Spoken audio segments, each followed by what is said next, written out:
मेरे लिए मेरे घर की चीज़ मैटर करती है, मेरी ज़रूरत मैटर करती है, मेरा औरत होना या मर्द होना नहीं मैटर करता। रात को 12 बजे अगर मेरी आपको मेडिसिन की ज़रूरत पड़ेगी तो मैं जाऊँगी। अब मैं बुलेट प्रूफ जैकेट पहन कर तो नहीं जा सकती ना। हम रावण के पुतले क्यों जला रहे हैं?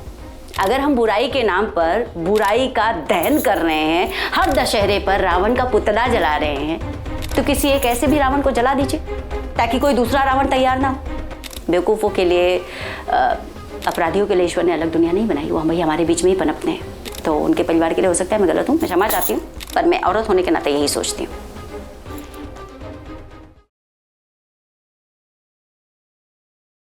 नमस्कार, मैं हूं रेहान हुसैन और आप देख रहे हैं लहरें। इस बातचीत के लिए आज हमारे साथ एक ऐसी मेहमान मौजूद हैं जिनका सीरियल जो है हप्पू की उल्टन पलटन छोटे पर्दे पर काफ़ी मशहूर है और लोग इसे देखना पसंद भी करते हैं, क्योंकि इस किरदार की लीड एक्ट्रेस रज्जो अक्का गीतांजलि मिश्रा जी हमारे साथ मौजूद हैं। गीतांजलि जी, स्वागत है। नमस्कार। सबसे पहले आपको नमस्कार। लहरे के दर्शकों को मेरा नमस्कार, प्रणाम। बहुत लंबे समय से फॉलो कर रही हूँ। मुझे लगता है कि स्कूल कॉलेज के दिनों से लहरे देखते आए थे। एक लंबा गैप के बाद दोबारा और स्पेशली लहरे पे आने का मौका मिला, तो ये अपने आप में मुझे लगता है बहुत बड़ा सम्मान है। जितने भी पुराने वीडियोस हैं सब आपने देखा और अभी आपने बताया, तो आप कैसे डिस्क्राइब करेंगी लहरे की अचीवमेंट पे? सर, मीडिया के लिए कहा जाता है कि यहाँ उगते सूरज को सभी सलाम करते हैं। जैसे कि आपका यहाँ आना और एक छोटे से इंटरव्यू के लिए इतना सेटअप करना, इतनी टीम के साथ आना, मुझे लगता है ये आपकी सक्सेस का राज है। अभी जितनी देर भी आपसे मुलाकात हुई, ऐसा लगा कि हम पहले से ही जानते हैं, मतलब इतनी मिलनसार बातें जी। ये जो खासियत है आपकी, इसको कैसे डिस्क्राइब करेंगे? मतलब आप ऐसे हैं ही या फिर किरदार की वजह से ऐसी बन गई? नहीं, मुझे लगता है कि इंसान का जो बेसिक स्वभाव होता है वो नहीं बदला जा सकता। तो मेरे बेसिक स्वभाव में है, मैं ऐसी हूँ, सबके साथ चाँव चाँव करते रहती हूँ। खुद को एनर्जेटिक, पहले सीन से लेकर आखिरी सीन तक 12-14 घंटे, और आप जो नहीं है वो बनकर प्रेजेंट करना है आपको। तो वो एनर्जी जो है वो ड्रॉप नहीं होनी चाहिए, इसलिए हमें मानसिक तौर पे अलग से एनर्जी जनरेट करनी पड़ती है इंटरनल। तो आज बहुत मज़ा आने वाला है आपको भी, क्योंकि हमारे साथ रज्जो जी मौजूद हैं। और हम बात करते हैं, 1 साल करीब होने को है जब आप इस शो में आई जी। इन 1 सालों को कैसे देखती हैं आप? कैसी केमिस्ट्री बनी है योगेश त्रिपाठी जी के साथ जो हप्पू का किरदार, या फिर और जो हिमानी जी के साथ कैसा रेपो है, उसके बारे में थोड़ा सा 1 साल का जो अनुभव है वो पहले शेयर करिए। हाँ, खैर हप्पू की उल्टन पलटन को 5 साल कंप्लीट हो चुके हैं। मेरा आगमन 1 साल पहले हुआ है, 1 साल कंप्लीट हो चुके हैं मुझे भी। और ये 1 साल, जैसे कि सर ने कहा कि मैं थोड़ी सी मिलनसार हूँ, तो मुझे ऐसे पता नहीं, दूसरों का मुझे नहीं पता, मुझे ऐसा लगता है कि मैं पहले दिन से यहीं पर थी और ज़्यादा कुछ नहीं बदला है। कल की बात है, मतलब पहले सीन करने जाते हैं तो ऐसा लगता है कि अच्छा ये हमारा पहला सीन है, एपिसोड का पहला सीन है, शो का पहला सीन है, और आखिरी सीन में ऐसा लगता है कि हम तो सालों से जानते हैं। तो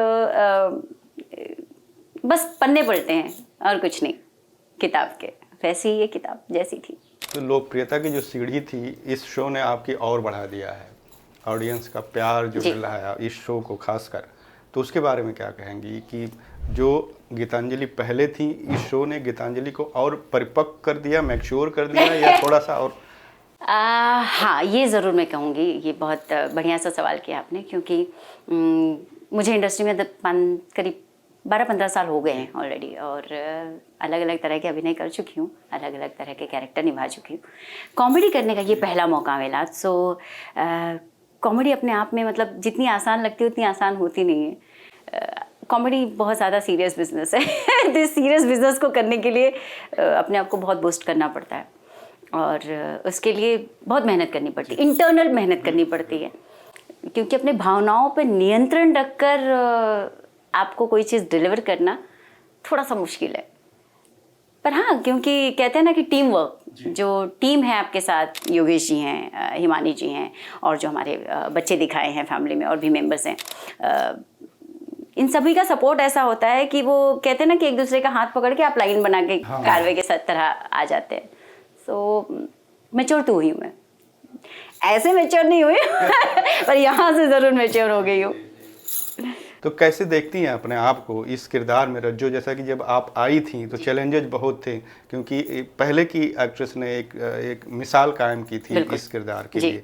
तो चैलेंजेस कैसे फेस किया? मतलब क्या आपने तैयारी की एक्स्ट्रा, जो आप पहले जानी जाती हैं, जिस तरह से आपने कई सीरियल्स में काम किया है, और ख़ासकर इस रोल के लिए क्या एक्स्ट्रा एफर्ट और तैयारी आपने की? देखिए, इस रोल के लिए डिफ़िकल्ट सबसे बड़ा टास्क ये था कि किसी और के जूते पहनने थे आपको, और कहते हैं कि चलना है तो सबसे पहले कदम रखना पड़ेगा, और उसमें ही सबसे पहले पत्थर आने वाले हैं, ये आपको पता है। तो जो कामना पाठक जी, जो मुझसे पहले राजेश का किरदार निभा रही थी, 4 साल ऑलरेडी शो को हो चुके थे। शो अपने आप में काफ़ी पॉपुलर है नॉर्थ में, स्पेशली नॉर्थ बेल्ट में, क्योंकि हमारे शो का जो सेटअप है वो कानपुर दिखाते हैं हम, और बुंदेलखंडी हमारी भाषा है। तो झांसी से लेके कानपुर तक के बीच की बातचीत, लहजा, ये सब दिखाते हैं। तो सबसे बड़ा टास्क था पहले भाषा का, क्योंकि मेरा जन्म मुंबई में हुआ है, मेरी जड़ें ज़रूर बनारस से हैं, पर भाषा सबसे बड़ा पहला टास्क था। तो उस पर पकड़ आने के लिए थोड़ा सा टाइम लगा, पर हाँ, हो गया, अब ज़्यादा बेहतर है। दूसरी एक चीज़ मुझे लगता है कि मुझे ऐसा लग रहा था कि पिछले 15 सालों में मैंने हर तरीके का अभिनय कर लिया है। ऐसा नहीं कि कॉमेडी नहीं किया, पर इस तरह का नहीं किया। तो मैं क्या करूं जिससे मुझे खुद भी एक किक मिले, शो में भी कुछ मेरा इनपुट हो। जो नई राजेश आई है उसका अपना क्या है, हर इंसान का अपना एक वजूद होता है, एक स्वभाव होता है बेसिक। तो मुझे ऐसा लगा कि मैं शायद जो गीतांजलि मिश्रा की एनर्जी है उसे थोड़ा सा ऐड करती हूँ, जिसको लाइव कर देती हूँ थोड़ा सा। तो मैंने, जैसे जनरली पहले राजेश बोलती थी, तो वो ऐसा है तुम्हारे मुंह में दे देंगे दो, ठीक है। तो मुझे ऐसा लगा कि बहुत सटल तरीके से बोला जाता है। अब इसको अगर थोड़ा सा लाइव फटाफट कर दें तो कैसे होगा, मुंह दौड़ दिए तुम, आओ हटो, हमें नहीं बात करनी। तो ये एक एक्टर का एफर्ट होता है कि आप उससे किस तरीके से पेश करते हैं। बिल्कुल। तो सर, एक्टर जो होता है, मुझे लगता है कि हमारे दर्शक काफ़ी समझदार हैं, पुराना समय काफ़ी नहीं है, अब उन्हें सब पता है। आप ऊपर से हमारे पास ऑप्शंस इतने सारे हैं, तो आप क्विकली चैनल चेंज होते हैं, इसलिए आपको थोड़ा सा लाइवनेस डालना ज़रूरी है, ताकि एंटरटेनमेंट, एक बार आदमी रुके कि क्या कहा इसने, दोबारा से रिपीट देखे। तो ये जो रिपीट वाला है ना, एक्टर को उस पर काम करना पड़ता है, और वही मैंने करने की कोशिश की है। सो अभिनेता या अभिनेत्री पानी जैसा है, जो रंग डालेंगे, चाय पत्ती डालेंगे तो चाय में तब्दील होगी, कॉफ़ी डालेंगे तो कॉफ़ी की खुशबू आएगी, तो वैसे ही है।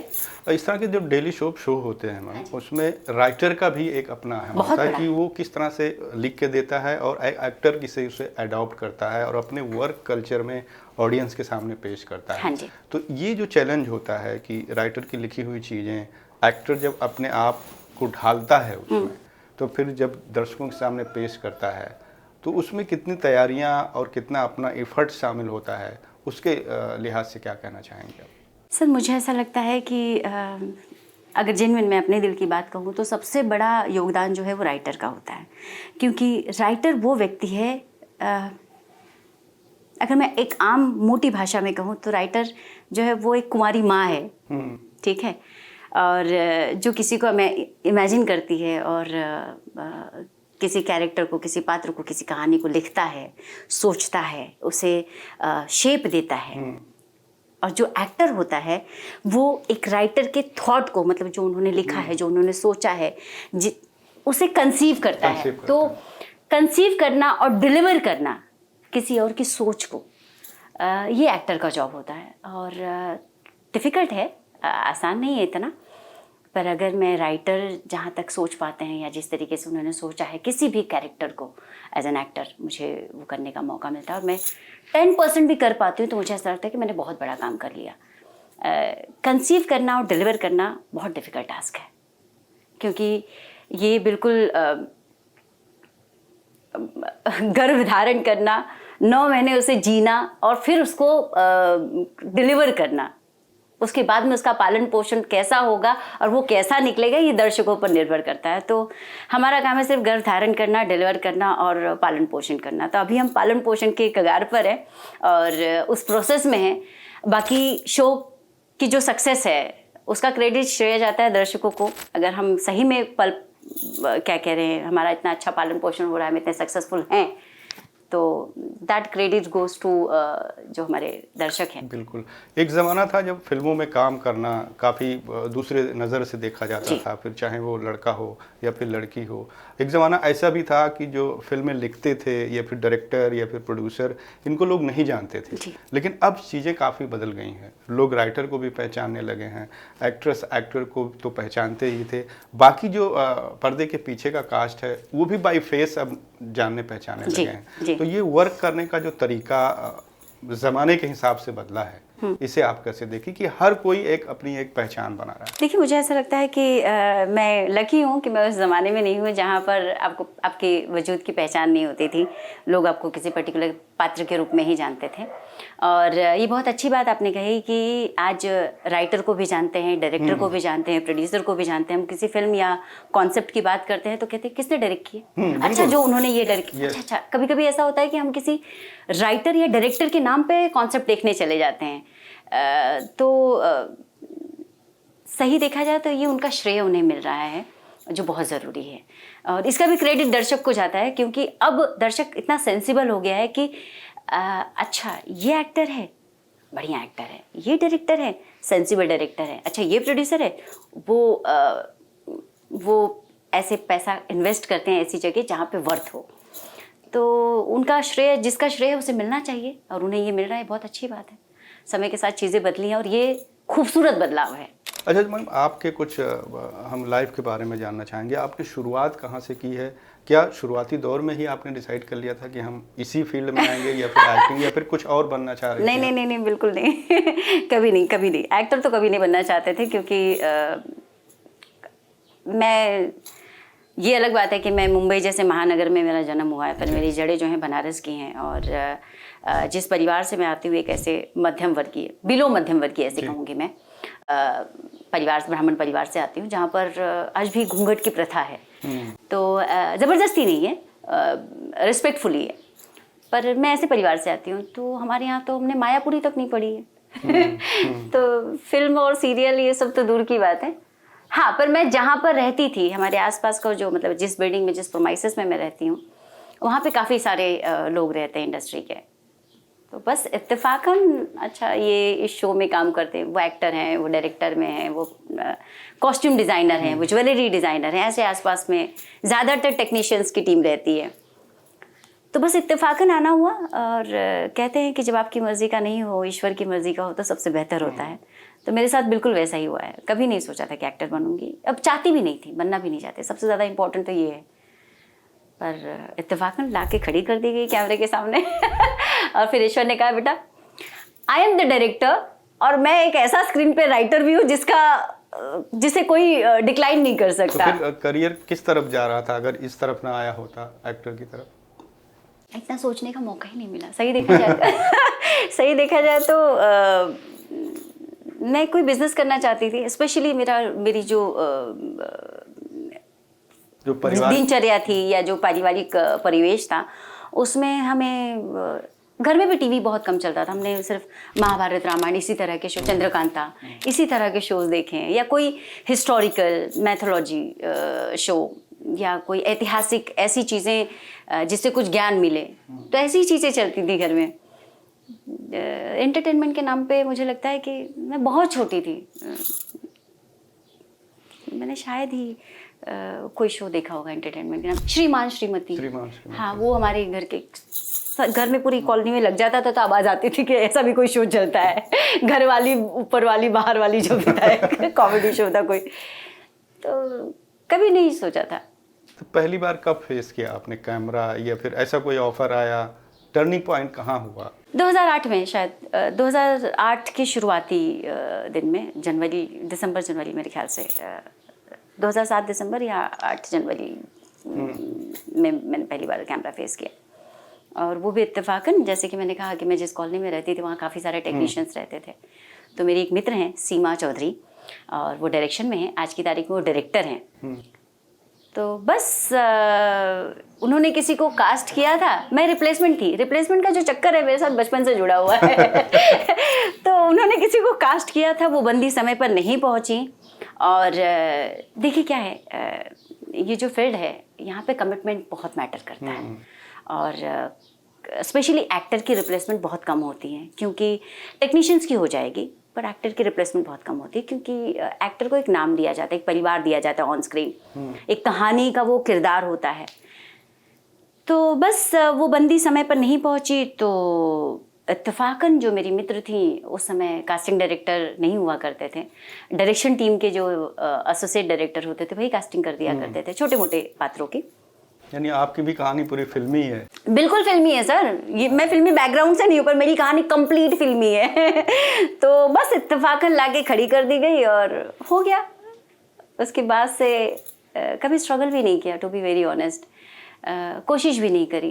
कहते हैं ना कि जब ईश्वर आपको जिस रास्ते पे लेके जाना चाहता है ना, तो अपने आप चीज़ें घटते बिगड़ते जाती हैं। तो मेरे साथ वैसे ही हुआ, कभी कोशिश नहीं करी, कभी स्ट्रगल नहीं किया, कभी काम मांगने नहीं गए। एक काम किया और वहाँ पे जैसे आपसे अभी यहाँ हम बात कर रहे हैं, आपके ज़रिए इनसे मुलाकात हुई यहाँ पर। फिर कहीं उन्होंने नाम रेकमेंड कर दिया, कहीं उन्होंने नाम रेकमेंड कर दिया। कभी किसी बड़े शो के लिए रिजेक्शन वगैरह ऐसा कुछ नहीं फेस? हाँ, रिजेक्शन भी हुआ है, और उस रिजेक्शन का मलाल बहुत लंबे समय तक था। कौन सा शो था? बालाजी का एक शो था, बालाजी टेलीफिल्म्स का। शो का नाम तो मुझे अभी ठीक से याद नहीं, शायद देश में निकला होगा चांद, या जिस देश में है चांद, समथिंग, मुझे ठीक से याद नहीं। अदिति गुप्ता और हर्षद चोपड़ा ने वो शो किया था, जिसके लिए मेरी कास्टिंग हुई थी और एज अ लीड। और मैं वहाँ गई थी, और जैसे ही कॉन्ट्रैक्ट की कॉपी आई, जेरॉक्स कॉपी, 30 दिन ब्लॉक। और उस समय 2008-9 की बात है, ये 10 की बात है शायद। उस समय 30 दिन ब्लॉक, और आए दिन किससे सुनते थे कि बालाजी के सेट पे फलाना एक्टर बेहोश होके गिर गया, ये हो गया, वो हो गया। तो डर के मारे, मतलब नहीं 30 दिन ब्लॉक नहीं देना है और 30 दिन काम नहीं करना है, फिर मैं तो मुझे छुट्टी नहीं मिलेगी, घर में क्या होगा। ऐसे सारे वाहियात ख्याल आए, नहीं किया। तो आपने खुद रिजेक्ट किया या फिर? नहीं, तो उस समय मैंने रिजेक्ट किया, और उसका मुझे मलाल है कि मैंने क्यों रिजेक्ट किया। फिर उसके बाद में एक और रिजेक्शन है ज़िंदगी में, जो मैं जहाँ भी जाती थी, जैसे आपके रिकमेंडेशन पे मुझे काम तो मिल जाता था, मैं काम भी करती थी, पर जब थोड़ा सा डिफरेंट तरीके का रोल होता है ना, एक समय होता है जब आप शुरुआत करते हैं, फिर उसके बाद में एक एक कदम आप आगे बढ़ते हैं। तो शुरू में ना जहन में था एक्टर बनना, ना सोचा था, ना कोई प्लानिंग थी, ना कोई इस तरह की एजुकेशन थी, ना मालूमात था। तो जिसने जो कहा, किसी ने कहा कि यहाँ पे बहन बनना है, ओके, यहाँ पे भाभी बनना है, ओके, ये पैसे मिलेंगे, ओके। कभी कुछ सोचा नहीं। तो ऐसे ही चलते गया। एक बार एक बहुत बड़े शो का ऑफर आया था, again Balaji Telefilms. I been वहाँ पे और ऑडिशन दिया। ऑडिशन तो बहुत ज़्यादा बढ़िया हुआ कि जो भी वहाँ पे करीब 35-40 लोग थे, और सभी ने तालियां वालियां बजाई, बहुत बढ़िया हुआ। उसके बाद में जो उनके एक स्टेप बाय स्टेप होता है ना, कि एक जनरल ऑडिशन होता है, फिर थोड़ा उसके ऊपर के लेवल के लोग होते हैं, जब फाइनल ऑडिशन जो होते हैं वहाँ पे सब कुछ तो बढ़िया हुआ। जो हमारी वहाँ की क्रिएटिव डायरेक्टर थी, डिसीजन मेकर जिसे हम कहते हैं, कि अब फाइनल होगा इसके बाद, तो उन्होंने कहा कि नहीं, इसका जो फेस है ना, ये टिपिकल रोती धोती बहुओं जैसा है, ये क्या नेगेटिव करेगी। बस हो गया रिजेक्शन। इस बात का दुख था कि उन्होंने रिजेक्ट कर दिया, और सारी तालियां वहीं की धरी रह गई। उसके बाद में कट टू 15 साल बाद, आज की तारीख में मुझे नेगेटिव के लिए सबसे पहले प्राथमिकता वही प्रोडक्शन हाउस देता है। तो ज़िंदगी में जब भी कुछ बुरा हो या गलत हो आपके साथ, उसे सीख लेकर चलिए, समझिए कि कुछ अच्छे के लिए हुआ है। जिन्होंने रिजेक्ट किया था ये कहकर कि इसका चेहरा टिपिकल पॉजिटिव महिला या औरत या लड़की जैसा है, ऐसा लगता है कि हमेशा घर की बहू या बेटी को ही रिप्रेजेंट कर सकती है, वो नेगेटिव कैरेक्टर क्या करेगी, कोमोलिका टाइप का। आज वही प्रोडक्शन हाउस मुझे नेगेटिव के लिए बुलाता है, और मैं उनके साथ 3 शो कर चुकी हूँ एज अ नेगेटिव। और इतना ही नहीं, इसके अलावा मैंने बहुत सारे शो किए जहाँ पर मैंने ज़्यादातर नेगेटिव कैरेक्टर किए। मुझे इंडस्ट्री में भी लोग नेगेटिव कैरेक्टर के लिए जानते हैं। खासकर अगर आपके शो की बात करें, चाहे वो सावधान इंडिया हो या क्राइम पेट्रोल, जी। उससे आप ज़्यादा शोहरत पाएं, या उस पे जो तरह तरह के किरदार आपके जी। थे डिफरेंट शेड के, जी। या आपको जो आप अपनी टैलेंट दिखाने का मौका, उधर एक्टिंग का जो स्कोप मिला वो ज़्यादा मिला मेरे। हाँ जी, हाँ जी। तो उसके बारे में क्या कहेंगे? देखिए, सावधान या क्राइम पेट्रोल जो शो है, स्पेशली क्राइम पेट्रोल, ये इन्वेस्टिगेशन बेस्ड शो है। ये कोई कॉमेडी शो नहीं है, ये कोई डेली सोप ड्रामा नहीं है, ये क्रिएटेड नहीं है, ये फिक्शन बिल्कुल नहीं है। ये एक दुर्भाग्यवश कोई ऐसी घटना घटित हुई है जो नहीं होनी चाहिए थी समाज में, पर हुई है, हमारे समाज का हिस्सा है। तो उसको एक नाट्य रूपांतर दिया जाता है, अवेयरनेस किया जाता है, क्योंकि हर इंसान ना तो न्यूज़पेपर पढ़ता है, हर इंसान ना तो टीवी देखता है, और बहुत बार ऐसे होता है कि हम अपने घरों में कोई ऐसी चीज़ चलते रहती है तो हम स्विच ऑफ कर देते हैं कि हमारे छोटे छोटे बच्चे हैं, उन पर पता नहीं क्या असर पड़ेगा, वो किस तरह से इस चीज़ को लेंगे। तो जो क्राइम सीरीज़ आई हैं इंडस्ट्री में, स्पेशली अगर क्राइम पेट्रोल की बात करूँ, तो उन्होंने अवेयरनेस फैलाने के लिए, और वो इन्वेस्टिगेशन पे बेस्ड शो था, तो किसी एक घटना को हम नाट्य रूपांतर दिया जाता था, सिर्फ 10% चेंजेस के साथ, कि मतलब कैरेक्टर का एक नाम होता था, एक जगह, ताकि जिसके साथ भी ये कुछ हुआ है, भले वो कल्प्रिट हो या विक्टिम हो, उसको एनहांसमेंट ना मिले जी। या ये देखकर कहीं वो ज़्यादा पहचान में ना आए। तो जगह और नाम चेंज, पात्रों के नाम चेंज किए जाते थे, दैट्स इट। हम उस नाट्य रूपांतर का हिस्सा होते थे। कोशिश ये रहती थी, क्योंकि जिसके साथ भी ये हुआ है, अगर मैं कभी विक्टिम का रोल प्ले कर रही हूँ या कल्प्रिट का कर रही हूँ, तो जो करने वाला है उसकी क्या मानसिकता रही होगी, क्यों उसने ऐसा किया होगा, या क्या सोच कर किया होगा।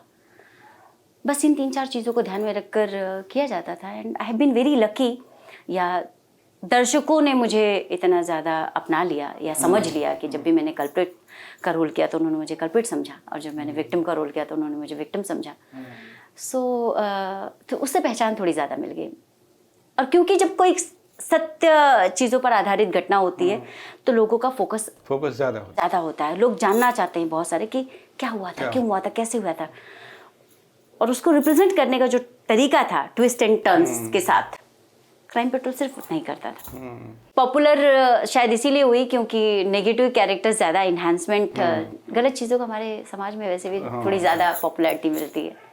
तो मुझे पॉपुलेशन और ना तो ये पॉपुलैरिटी दोनों ही नहीं अच्छी लगी जो नेगेटिव कैरेक्टर से मिली। ज़्यादातर लोगों को लगता है कि मैंने जो भी कैरेक्टर नेगेटिव निभाए हैं वो वैसे ही हैं। जिससे आजकल OTT एक प्लेटफॉर्म है, कलाकारों को काम करने का एक अलग दायरा मिल रहा है जी। काम भी लोगों को मिल रहा है, बहुत। जो सिर्फ टीवी और फिल्मों तक सीमित होते थे, अब एक और प्लेटफॉर्म बढ़ गया है, रोजगार का जरिया हो गया। तो वैसे ही दौर में एक तरफ क्राइम पेट्रोल और सावधान इंडिया भी था कि जो कलाकार कहीं काम ना मिले या फिर ना मिले, लेकिन वहाँ काम ज़रूर मिल जाता था जी। तो OTT जो प्लेटफॉर्म है उसे आप कैसे देखती हैं, खासकर कंटेंट को लेकर, जिस तरह से क्रिटिसाइज OTT प्लेटफॉर्म हो रहे हैं, खासकर जो यूथ हैं हमारे उनको बरगला रहे हैं, तो उस कंटेंट को लेकर आपका क्या नज़रिया है? देखिए, 2 सवाल हैं। एक तो जहाँ तक रोज़गार की बात है जी। तो मुझे लगता है कि बहुत अच्छा है कि हर किसी को रोज़गार मिल रहा है। और आपने जिक्र किया कि क्राइम पेट्रोल या सावधान, जिनको कहीं काम नहीं मिलता था वहाँ काम मिलता था, वो उन्हें काम इसलिए मिलता था क्योंकि उनको हीरो या हीरोइन नहीं चाहिए होते थे, उनको कैरेक्टर्स चाहिए होते थे, उनको रियलिज्म चाहिए होता था, वो रियलिस्टिक चीज़ें दिखाते थे, तो उनको रियल चेहरे चाहिए होते थे, अभिनय करने वाले चेहरे नहीं चाहिए होते थे। तो जिसने कभी कुछ किया ही नहीं है उसके लिए सब कुछ नया है, तो उसका रिएक्शन नेचुरल आएगा। अब जब मैं यही चीज़ 10 बार कर चुकी हूँ तो मेरे रिएक्शन में और जिसने कभी नहीं किया उसके रिएक्शन में फ़र्क होगा। शायद इसीलिए उन्हें क्राइम पेट्रोल या सावधान में काम ज़्यादा मिला। रोज़गार का जरिया तो ओपन हो गया, पर उसके बाद में क्या? उसके बाद में वो सारे लोग बेरोज़गार हो गए। ठीक है, तो ये गलत हुआ। क्यों? क्योंकि आपने एक प्लेटफॉर्म तो दे दिया, वो सस्टेन करने वाला प्लेटफॉर्म नहीं है, नहीं, लंबा समय तक सस्टेन करने वाला नहीं है। पर जिसने यहाँ पर काम कर लिया है फिर उसकी उम्मीद बंध जाती है, और जब वो उम्मीदों पे खरा नहीं उतरता है, उम्मीदें उसकी पूरी नहीं होती हैं, तो कभी कभी हर कोई सक्षम नहीं है या हर कोई दिमागी तौर पर इतना मजबूत नहीं है कि एक्सेप्ट कर ले। तो मुझे ऐसा लगता है कि ये गलत भी हुआ एक तरीके से, और आगे भगवान जाने, ईश्वर उनका साथी बने। रही बात कंटेंट की और OTT की, सर देखिए, OTT में अगर काम की बात करें तो बहुत सारे कंटेंट है। आज इतने OTT प्लेटफॉर्म हैं, हर जगह कुछ ना कुछ नया नया बन रहा है, नए नए तरीके से बन रहा है, नए नए तरीके के कॉन्सेप्ट आ रहे हैं, रियलिस्टिक कॉन्सेप्ट आ रहे हैं। मतलब टेलीविजन या फिल्मों में जिन चीज़ों की एक्सेप्टेंस नहीं होती, उससे भी OTT उसी पे फोकस कर रहा है, शायद इसीलिए ताकि दर्शक खींचे, और काफ़ी हद तक कामयाब भी है। तो क्या इससे टीवी पर कुछ खतरा उत्पन्न हो रहा है कि ऑडियंस उधर चली जाएगी, इधर ऑडियंस कम हो जाएगी, तो इस पे सीरियल्स पे या व्यूअर्स पे कुछ फर्क पड़ेगा? बिल्कुल। तो इसे आप पॉजिटिव देखती हैं या फिर नेगेटिव तरीके से? ये एक तरीके से नेगेटिव है सर। नेगेटिव इसलिए है क्योंकि सबसे पहली बात, जो टीवी का कंटेंट है वो 90% की बात करें, 90% बहुत बड़ा ह्यूज अमाउंट है, फैमिली ओरिएंटेड कंटेंट है। बिल्कुल ठीक है, भले हमने उसमें नेट की साड़ियाँ दिखा दी हैं, पर साड़ियाँ ही दिखाई हैं, मतलब हम कहीं ना कहीं अपने कल्चर को बचा के रखना चाहते हैं। हम न्यूक्लियर फैमिली दिखा रहे हैं, पर भी हम दादा दादी नाना नानी जिक्र करते हैं। हम एक परिवार दिखाते हैं जहाँ पे जॉइंट फैमिली होती है, अगर जॉइंट फैमिली नहीं है तो नेबर्स हैं, आसपास के लोग हैं जिनके बीच में गिव एंड टेक है, जिससे हम धीरे धीरे दूर होते जा रहे हैं। यानी कल्चर और जो हमारी संस्कृति है उसे आगे बढ़ा रहे आगे, हाँ, तो टेलीविजन जो है उसे जोड़ के रख रहा था और रख भी रहा है अभी तक भी। अगर मैं अपने ही कॉन्सेप्ट की बात करूँ तो हप्पू की उल्टन पलटन फैमिली, जहाँ पे सास भी है, ससुर जी इस दुनिया में नहीं है पर फिर भी हैं, ठीक है। 8-9 बच्चे दिखाए गए हैं, 9 बच्चे हैं, एक पुलिस वाला है, और पुलिस वाले का ट्रांसफर, मतलब गवर्नमेंट जॉब में ट्रांसफर बहुत कॉमन सी बात है, कहीं कहीं पे ट्रांसफर हुआ है। मुझसे लोग पूछते हैं कि आपके बच्चे 9 भाषाएं क्यों बोलते हैं? भाई मैं सबसे पहले अपने दर्शक को ये समझा दूं, अगर इतना ही लॉजिक आप लगा रहे हैं तो ये भी लॉजिक लगाइए कि 9 बच्चे हैं 9 जगह पे। मैं प्रेग्नेंट थी, और जब मैं प्रेगनेंसी में शायद हरियाणा में कहीं मेरे पति का ट्रांसफर हुआ था, तो मेरी बच्ची पे हरियाणवी असर हो गया, बच्चों के साथ खेल रही थी, हरियाणवी बोलने लग गई, उसके बेस में आ गया वो। जैसे मैं मराठी बोलती तो लोगों ने कळणार पण नहीं उड़ी कि यूपी वाली है। खैर, सो moral of the story is this कि हमारा जो बेस है वो बहुत मैटर करता है। OTT प्लेटफॉर्म में क्या हो रहा है कि हमारे और परिवार के बीच में दूरियां बढ़ती जा रही हैं। मैं अपनी बात करूंगी, क्योंकि हर इंसान को खुद से जोड़ के देखना चाहिए। जैसे घर में रात को 10 बजे मेरा शो लगता है, 10 से 10:30 बजे टीवी ऑन होता है और हम सारे लोग हप्पू की उल्टन पलटन देखते हैं। पर उसके बाद बहुत बार ऐसा होता है कि मैं नहीं देख पाई, तो मैंने ऑन किया और अपना पर्सनल स्पेस में देख रही हूँ। बहुत बार ऐसा होता है कि घर में मेहमान आए, 2 घंटे बाद देख रही हूँ। तो एक तरीके से अच्छा है कि मेरे लिए वो कंटेंट अवेलेबल है, पर एक तरीके से स्पेशली टीनेज, उनके आकर्षण का केंद्र कुछ और होता है। जिन चीज़ों को हम कहते हैं ना कि बंद मुट्ठी लाख की खुल गई तो खाक की, तो ये जो बंद मुट्ठी जिससे माँ बाप मना करते हैं कि बेटा ये नहीं देखो, इसमें गाली गलौज है, इसमें ये है वो है, ये आपके लिए अच्छा नहीं। जब हम जॉइंट फैमिली में थे तो हमारे अंदर वो डर था, वो शर्म थी। अब OTT पे बहुत सारे ऐसे कंटेंट आ गए, इतने सारे हमारे पास प्लेटफॉर्म आ गए, बहुत सारे फ्री में जो OTTs अवेलेबल हैं, जहाँ पे पैसे देने हैं, तो वहाँ पे फिर भी बच्चा हो या माँ बाप हो, हमको खरीदना है। आपको एक लिमिटेड चीज़ें अलाउ हैं फैमिलीज़ में, तब भी आपको सवाल आप पे उठता है। लेकिन जो फ्री वाले कंटेंट हैं स्पेशली, तो वो कुछ, उनके पास कुछ भी प्रोडक्ट हैं और आपको कुछ भी देखना अलाउ है। वहाँ पे खाली कहने के लिए कि आर यू 18+। तो क्या सेंसरशिप OTT पे हो? सर मैं चाहती हूँ कि सेंसरशिप हो। अगर जनरली मेरी राय या मेरी सुनी जाए तो मैं कहूँगी कि सेंसरशिप हो। और साथ में मुझे नहीं पता कि मैं गलत हूँ या सही हूँ, पर जैसे कि अभी आपने सवाल किया, इत्तेफाकन मेरे जहन में ये बात आई कि ये जो क्वेश्चन मार्क आता है ना कि 18+, आर यू किड, एडल्ट, ये कौन सा पैमाना है, कैसे आप तय कर पाएंगे? मैं तो झूठ भी बोल सकती हूँ ना। तो जैसे हमारे हर जगह बैंक अकाउंट में यहाँ वहाँ एक लिंक होता है, एक कुछ होता है कि आपको इन्फॉर्मेशन देनी है, वैसे ही उस पर्टिकुलर व्यक्ति की, जो भी व्यक्ति विशेष है, उसके बारे में जानकारी लें। अगर आप इतने क्या कहते हैं, विचारधीन हैं कि आप किसको क्या दिखा रहे हैं, तो उसके लिए कोई तो आपका स्पेसिफिकरण होना चाहिए जिससे ये कंफर्म हो कि कौन देख रहा है। मैम आप मराठी भी बहुत अच्छी बोलती हैं। हाँ जी। कुछ अलग भाषा में कुछ करने का या ऐसा कुछ ऑफर मिले, खासकर मराठी लैंग्वेज में? जी। तो आपने अब तक किया है या फिर? नहीं, मैंने किया नहीं है, मुझे ऑफर भी नहीं मिला, पर मैं करना चाहूँगी क्योंकि अलग अलग फ्लेवर को आजमाना चाहिए। और लोग साउथ में काम करते हैं, वहाँ की लैंग्वेज नहीं आती, लेकिन फिर भी वो अपना नाम कमा रहे हैं। आपको तो बाकायदा माशाल्लाह अच्छी खासी मराठी आती है, तो आपको हाँ, मतलब ज़्यादातर महाराष्ट्र, और लकीली क्या होता है कि आप कोई भाषा बोलते हैं, ज़्यादातर लोगों के साथ ऐसा होता है कि आप उसका लहजा नहीं पकड़ पाते हैं। हर भाषा का एक लहजा होता है, एक स्पेसिफिक टोन होता है। सो आई एम ब्लेस्ड कि मुंबई में जन्म होने की वजह से, आस पड़ोस में महाराष्ट्रियंस ज़्यादा होने की वजह से इंट्रैक्शन का जो लेवल रहा है, तो मेरे अंदर वो राइटिंग की भी क्षमता उतनी ही स्ट्रॉन्ग है, रीडिंग की भी है और बोलने की भी है। तो मराठी पे अच्छी खासी पकड़ है मेरी। आशा करूँगी कि हाँ, मैं गाना भी मराठी में गा लेती हूँ खाली भोजपुरी में ये पकड़ नहीं है मेरी। तो कोशिश, मतलब आपके ज़रिए मुझे लगता है कि कोई ना कोई ऑफर आ जाएगा मुझे मराठी का। शादी को लेकर मैम, आप एक जगह मैंने पढ़ा कि आपने कुछ डिसाइड किया कि शादी नहीं करेंगे। किसका भला हुआ है शादी करके? सारे जोक्स तो शादी पे ही होते हैं, सारे जोक्स, मतलब जितने मर्दों से बात कर लो बीवी के ऊपर जोक है, हाँ। तो इसका मतलब कुछ तो है ना गड़बड़ी। खैर, मजाक अपनी जगह। हाँ, पर नहीं, मुझे नहीं लगता कि शादी इतनी आवश्यक है ज़िंदगी में। तो उसके पीछे कुछ रीजन या फिर कुछ? रीजंस तो बहुत सारे हैं, बहुत सारे कारण हैं, पर एक इम्पॉर्टेंट कारण ये है कि मेरी अभी जो प्राथमिकता है इस जीवन में, मेरी बहन के 2 बच्चे हैं और उनको मेरी ज़्यादा आवश्यकता है, उनको माँ की ज़्यादा आवश्यकता है। तो औरत का जो बेसिक है ना स्वभाव, वो माँ होता है।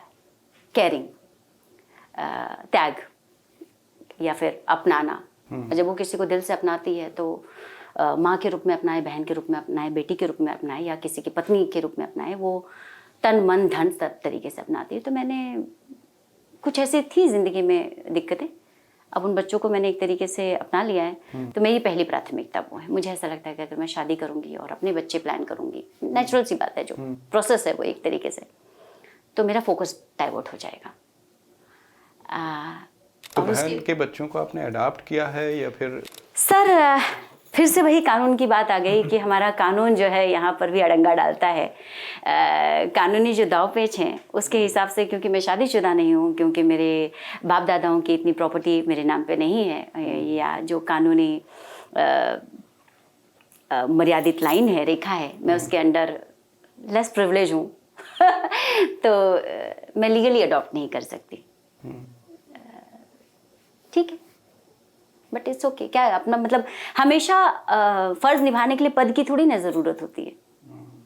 तो पद से, हाँ, कद से कोई बड़ा नहीं होता, पद से बड़ा होता है। तो it's okay, I am a mother and I am happy mother and I am raising 2 good looking, good nice, I mean beautiful kids.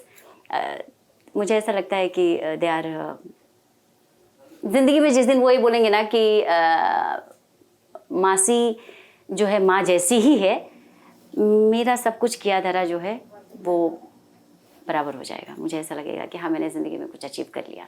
Personal life की बात कर रही हूँ मैं, जो अभी चल रहा है। हाँ, हप्पू की उल्टल पंटल, उसके बारे में बात करते हैं, जिसने एक नई गीतांजलि को लोगों के सामने लाकर पेश किया है। हाँ जी। तो योगेश जी के साथ काम करने का जो अनुभव है, किस आपने उन्हें कैसे पाया, कैसे हैंडल करती हैं आप?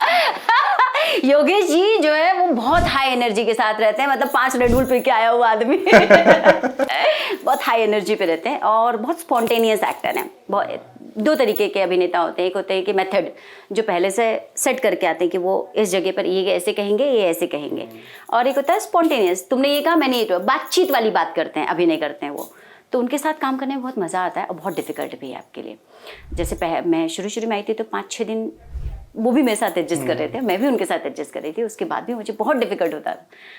अब हम दोनों के सीन ऐसे हो जाते, पानी, मतलब मजाक में हम कहते हैं चलो पानी की तरह निपटा दे तो अब हम सीन का कंटेंट पढ़ लेते हैं कि मुद्दा क्या है, ये जो सीन आया है ये क्या कह रहा है, मतलब इसमें बेसिक मोरल क्या है, बस ये समझ लेते हैं। उसके बाद में वो कुछ कहते हैं, मैं कुछ कहती हूँ, और ऐसे हाँ, हमको यहाँ पे एक पूर्ण विराम देना है, ऐसे हो जाता है। तो एक तो वो बहुत ज़्यादा ओवर एक्सप्रेसिव हैं उनके एक्सप्रेशंस, मतलब अगर आपने उन्हें ध्यान से देख लिया तो आप हंसेंगे। तो बहुत बार मुझे बहुत ऐसे कंट्रोल करना पड़ता है और मैं वहाँ देख के उनसे बात करती हूँ मज़ा आता है उनके साथ काम करने में। हिमानी जी की वेल ट्रेंड हैं, एनएसडी के स्टूडेंट हैं, वो वहाँ से निकले हैं जी। तो उनके साथ काम करने का एक अलग ही मज़ा आता होगा। किस तरह से काम करती हैं? बिल्कुल, हाँ, वो कहानी में मेरी सास नहीं, वो जिंदगी में भी मेरी सास हो गई हैं। उनके साथ मतलब काम करने का ऐसा है कि ऑफ स्क्रीन मैं उनसे बहुत कुछ सीखती हूँ कि कितने प्रोफेशनल तरीके से आपको रहना चाहिए, कितना प्रोफेशनल कट टू कट आपको गिव एंड टेक करना चाहिए। और सेट पर भी, ड्यूरिंग द सीन्स भी, जब वो जनरल बातचीत करती रहेंगी, रीडिंग करते रहेंगी, तो वो अलग होती हैं, और एक्शन पे वो अलग होती हैं। ऐसा श्रीदेवी के लिए कहा जाता था, श्रीदेवी जी के लिए ऐसा कहा जाता था कि कैमरा ऑन होते ही, एक्शन होते ही वो बिल्कुल अपोजिट हो जाती हैं। हिमानी मैम का भी ऐसे ही है कि मतलब जैसे ही एक्शन होता है वो हिमानी शिवपुरी से अलग हो जाती हैं। जिस हिमानी शिवपुरी जी को मैं एक्शन के पहले जानती हूँ और एक्शन के बाद वाली वो बिल्कुल अलग होती है। तो एवरी डे वो अलग एनएसडी ट्रेनिंग चल रही है हमारी। अच्छा, चलते चलते कुछ दर्शकों से कुछ कहना चाहेंगी? दर्शकों से मैं क्या कहूँ, दर्शक मुझसे कहते हैं हमेशा, दर्शक ये कहते कोई हैं अगर डायलॉग हो इस शो का? इस शो के बहुत सारे डायलॉग हैं, जनरली मैं बोलते रहती हूँ, मुंह दौच नहीं है तुम आओ, हम तुम्हारे उम्मीदों पे खरे नहीं उतरे तो तुम मुंह दौच नहीं हो, हम आओ। यही कहूँगी मैं। वैसे लहरे को मैं ज़रूर शुभकामनाएं दूँगी। इतना लंबा समय सफ़र तय करना अपने आप में बहुत बड़ी अचीवमेंट है, और आशा करती हूँ कि लहरे जो है ऐसे ही काम करते रहे और 10 साल बाद भी मैं ऐसे आपके साथ इंटरेक्ट हूँ। बहुत बहुत शुभकामनाएं और ढेर सारा धन्यवाद कि आपने मुझे भी अपने शो पर बुलाया, मुझसे भी बातचीत की, और मुझे भी अच्छा लगा। यही कहते हैं ना कि ट्रेंड एक्टर या ट्रेंड कोई भी व्यक्ति विशेष किसी भी फील्ड का जो ट्रेनिंग के साथ आता है, क ख ग घ से लेके पोस्ट ग्रेजुएशन जिसने कंप्लीट किया उसके साथ इंटरेक्ट करना, नो नॉलेज विदाउट कॉलेज, सो उसके साथ इंटरेक्ट करना और किसी नौ सीखी के साथ इंटरेक्ट करना बहुत फ़र्क पड़ता है। सो आई एम ब्लेस्ड दैट बहुत प्रिसाइजली आपसे बातचीत हुई, खूबसूरत अंदाज में बातचीत हुई, और सफ़र अच्छा रहा, आगे भी बनता रहे। चलिए, बहुत बहुत शुक्रिया लहरे से बातचीत करने के लिए। ये थी एक्ट्रेस गीतांजलि मिश्रा जी जो हमसे बातचीत कर रही थी। नमस्कार। नमस्कार।